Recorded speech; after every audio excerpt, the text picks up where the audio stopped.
The striving to fulfill desires not only fails to rid our suffering, instead results in more suffering.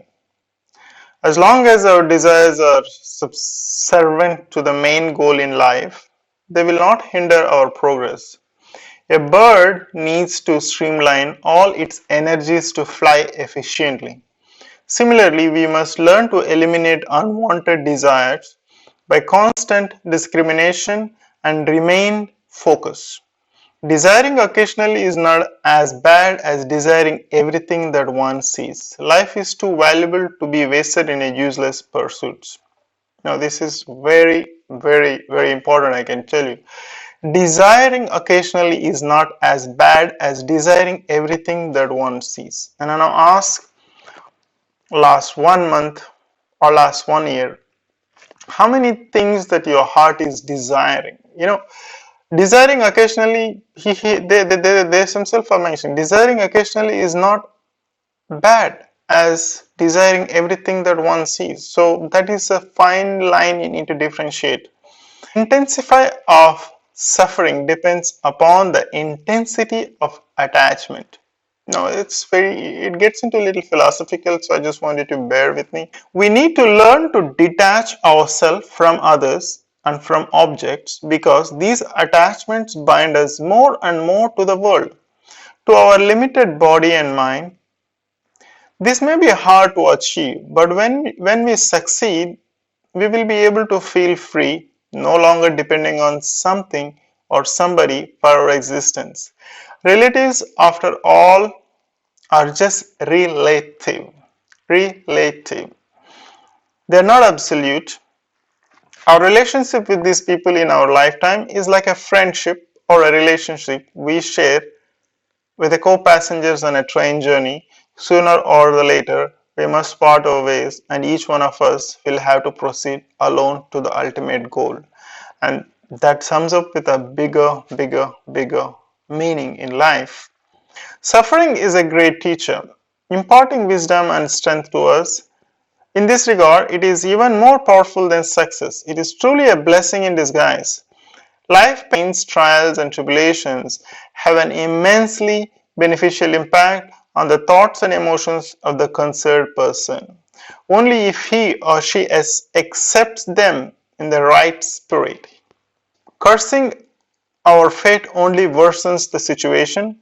Swami Vivekananda says that misery is a great teacher and a man has to train in his moral gym called life through its ups and downs. We normally expect everybody and everything around us to be as we want it to be. That cannot and does not always happen. There will invariably times when we are forced to adjust, and failure to do so results in suffering. Someone asked Swami Vivekananda, I had read Bhagavad Gita, but nothing has happened, Swamiji. So Swamiji replied, you have gone through the Bhagavad Gita, but has the Bhagavad Gita gone through you? The tragedy of our life, and indeed of modern times, is that in spite of so much of education, our lives has not changed. We are still the same. Now, if someone is not sure, Bhagavad Gita is a Hindu scriptures, a religion scripture, same like we have, Bible and Quran. And it's not only Bhagavad Gita, but anything, the religious scriptures or the education what we go through like just like a formal education. But is that message is going through us is something that we really need to ask. If whatever you read, and that's where the action plays an important role. Whatever you read, when it's going through you, it means that you started applying some of those things which was connected to your heart. Many aspects. You don't need to, I'm not saying that religiously, go through those things, but anything you learn, anything you hear, anything, again, it has to do with to do with your belief system. Again, he said, Yeah, you gone through Bhagavad Gita, but did Bhagavad Gita gone through you? It's something very important, and then I'm sure that you need to ask yourself the same thing on whatever the education you're going through. Is that education going through you, or you're going through the education? Suppose you sit to eat your favorite food, and just then you receive a news that a close relative has died. Can you continue to eat and derive sense pleasure as earlier?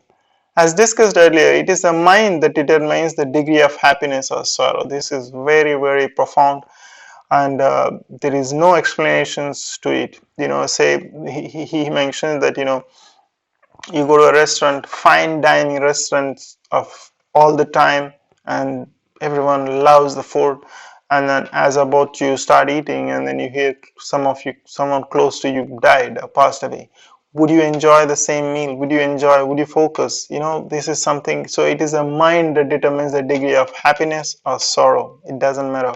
So, that is something that we should, reflect. If I see myself and others as a part of one whole, then love and service for all becomes meaningful and spontaneous, just as my life from my finger remains the same even if it accidentally pokes in my eye. There are so many things that you can pick up if you just read the 125 pages book. I'm telling you, there's so many examples, so many wonderful illustrations it has. It can really, really touch you in many ways. Again, if you read through or the book is going through you, something that you need to ask. You say, if I see myself and others as a part of one whole, the love and service for all becomes meaningful and spontaneous.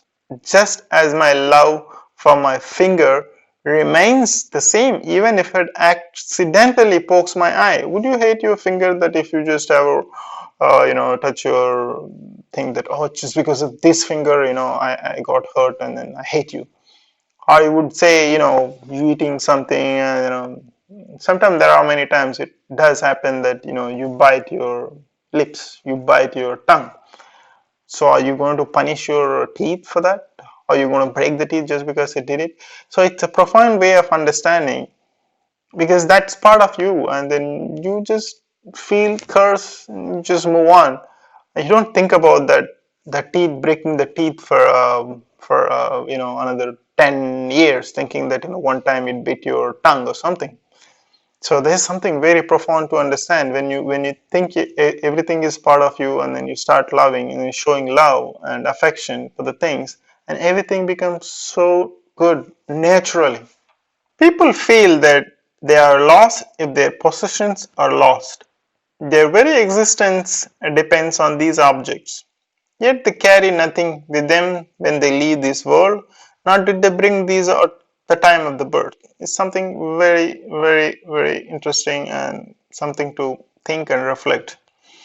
While traveling by train or aeroplane, if the seat number is allotted, say 15A is allotted, I don't try to take the seat with me when I get off the plane.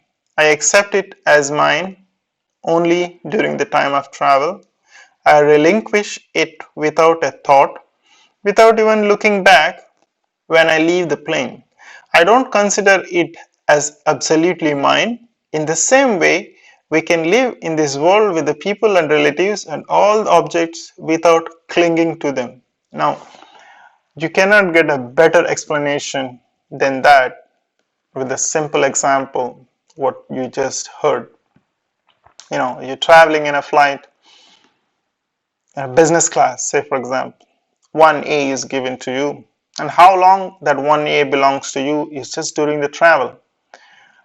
Enjoy the ride, you know, absolutely whatever you want to do during the time, do it, but then don't cling that, what are you going to take from that 1A seat because it actually doesn't belong to you. You're just using that as a right, and that's a one perfect example. But it really gets tough to get that in our head in life terms, but that's what spirituality does when you get into it slowly in your life, which eventually everybody gets into it at some point of time. but those who gets early, gets a different outlook in the life altogether. So look into it.